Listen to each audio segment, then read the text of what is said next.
definitely have their own mindset. But here's my question, Max. Even if there isn't a power vacuum right now, when you have a situation where a leader is overseas, his state of health is in doubt, and there's no date for his return and no update on what his state is, isn't that the perfect environment to nurture, I don't want to say a power struggle, but at least to nurture ambitions for power? That can lead to a power struggle later. Well, there's always an opportunity for power struggle, but democracy has come to stay in Nigeria, and that power struggle has to be within the ruling party called APC. But it can always be a democratic power struggle, but a power struggle nevertheless. Now, just a minute. The opposition, who are the PDP and the rest of the parties, have not upped the ante. They have not questioned, they have not demanded enough from the ruling party. And the ruling party is very comfortable the way things are going, and there seems to be a new shift or paradigm shift in the way things are happening in the country. The central bank came up with new policies. The vice president have gone to the Niger Delta to discuss on the blueprint for, again, rebuilding the area. And he's doing tours of the nation. So in his party, one can even see a seismic discussion of a power tussle, but it's not yet in the fore. Okay. That will come in by 2019 in case the president is incapacitated. Right, let me take the point to Manji. I mean, what do you make of reports, Manji, that talk about a block of Buhari appointees coming together to try and undermine the influence of the acting president, that there's already some jockeying going on? So I think to that point, I think anyone who has been a long-term watcher of Nigeria, particularly starting from 2014 when the election campaign started for 2015, it was quite clear that the All Progressive Congress Party, which is effectively a loose coalition of interest, you know, that power struggles were going to happen in that party.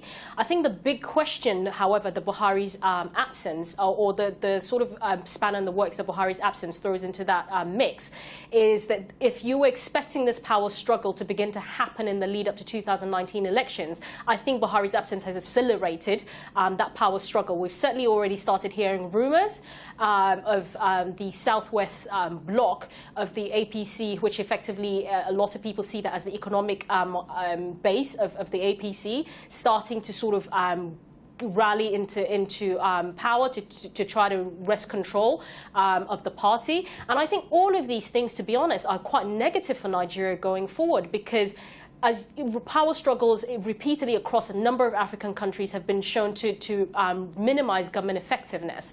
And for a lot of Nigerians to have a government that isn't focused and focused on sort of internal power dynamics, I mean, it's really, really destabilizing. We've just seen GDP growth results come out for Nigeria for 2016. It's the first full-year contraction that the country has suffered, coming at a time where, you know, if you've got threats of a power struggle in the country. I think there's a lot of Nigerians would just really be frustrated. Well, what's frustrating for Nigeria can be frustrating for the entire continent. Let's not forget, Nigeria has one of the largest economies in Africa.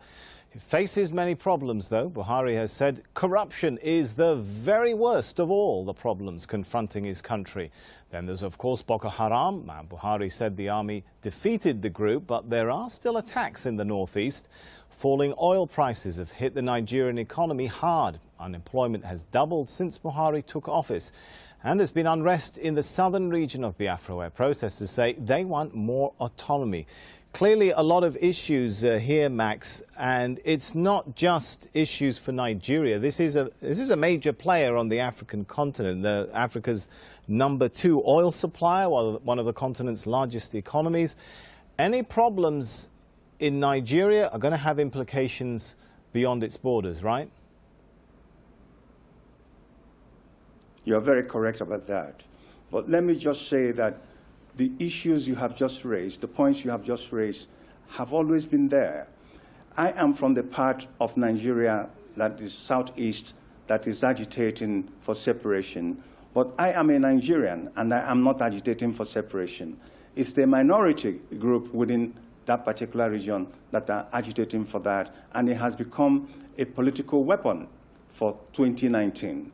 Now, coming back to this power tussle, there has always been a power tussle in the ruling party since the amalgamation of ACN, CPC, and all the other political groups that formed together to remove PDP out of power. Even before the president went overseas for medical, there have always been rumors that there is a tussle between him and the leader of the Southwest group, Asuwaju Bola Tinubu. And they have managed to keep that under caps. And there was also an incident where it appeared the chairman of the party was about to be removed, but he has stabilized the party so far. So those rumors will continue. The issue now is that the Niger Delta region have again reduced the number of pipeline vandalization, and Nigeria is about to begin to optimize its oil production.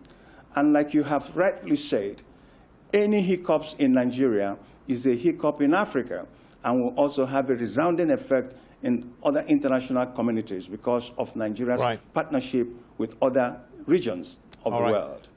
However, the issue of Boko Haram, Nigerian government have, to the best of my knowledge as a security and counterterrorism expert, degraded the ability of Boko Haram to hold any space in the country.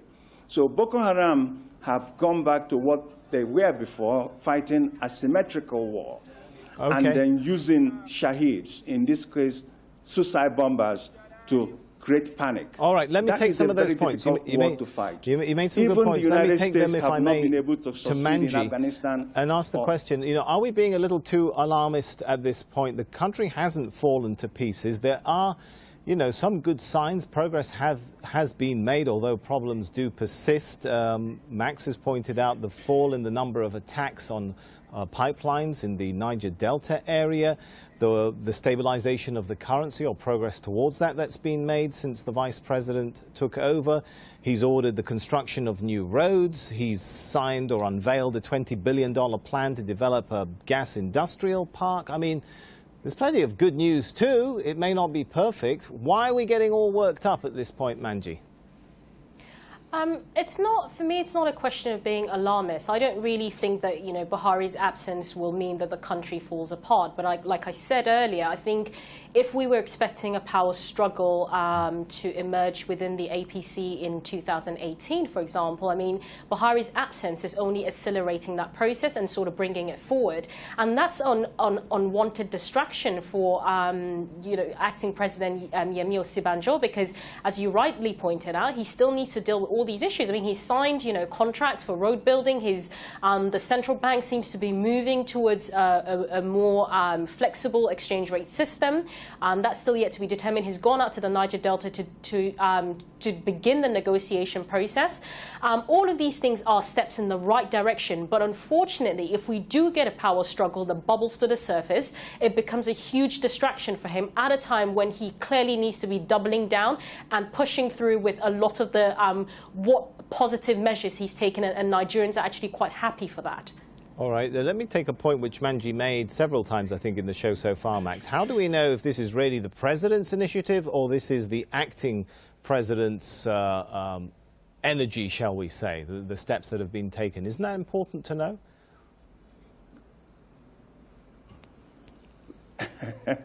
That's a very good question to ask. There is a policy agenda that was developed when the party took over.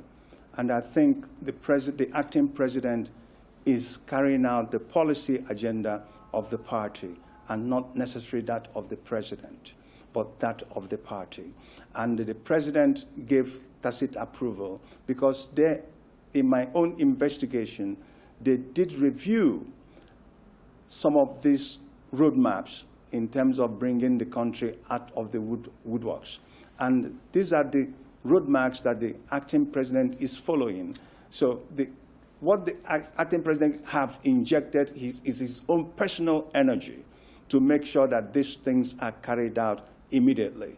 But not necessarily that these are his own initiations. Now, the issue of power struggle... OK, hang on. We've talked about power struggle. Max, forgive me for interrupting and jumping in here, but I think Manji wants to have a word. We've talked about power struggle, so I'm going to give her a chance. We'll come back to you, Max. Sorry. Just to play devil's advocate here, I mean, to what extent, I think a lot of Nigerians looking at this will say, okay, if effectively what the Vice President is doing is the APC's manifesto, why has it taken 20 months for this to be kicked into action? Why has it taken Yemi Osinbajo taking over the office of the acting president for all of these things to happen? You took the words out my mouth, Manji, so let me take that point to Max. That is the big question. Look, if this was all the President's initiatives anyway, was he really waiting for his health to deteriorate before he would activate this? I mean, something doesn't add up here, does it? Look, nothing happens before its time. It took Donald Trump less than 1 week to constitute his cabinet in the United States. All of them have not been approved yet by the Senate. And it took Buhari almost a year to constitute his ministerial appointments. So nothing happens before its time. I'm not going to, again, second-guess why these things are happening now that the president is on medical leave, and it didn't happen before. The war against corruption is ongoing and has been going on and hasn't stopped. And the war against Boko Haram is ongoing and hasn't stopped. The issue of central bank reviewing its monetary policy is, again, something that have been ongoing. They've been trying all kinds of economic monetary policies. All right, until now, Max, they came up with the one that may work. We are running out of time. And they're not even sure if it's going to work. All right, we're going to have to leave it there. Let's thank our guests, Max Benite and Manji Cheto. And thank you too for watching. You can see the show again anytime by visiting our website, aljazeera.com. For further discussion, head over to our Facebook page. That's facebook.com/AJ Inside Story. You can also join the conversation on Twitter. Our handle there is @AJ Inside Story. From me, Sami Zaidan, and the whole team here. For now, it's goodbye.